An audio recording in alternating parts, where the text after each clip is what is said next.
110 volt tube facer machine from Wachs with 3 collets.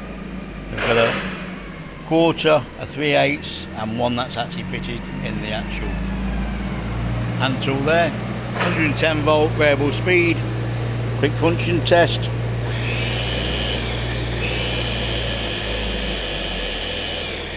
Just put the camera down to press that in and both hands. So, spare blade as well in there.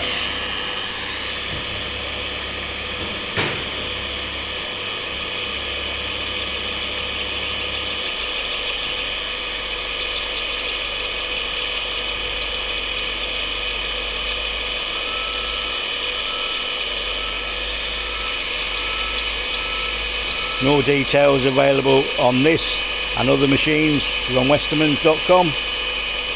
Also orbital welding power sources. Cut that off.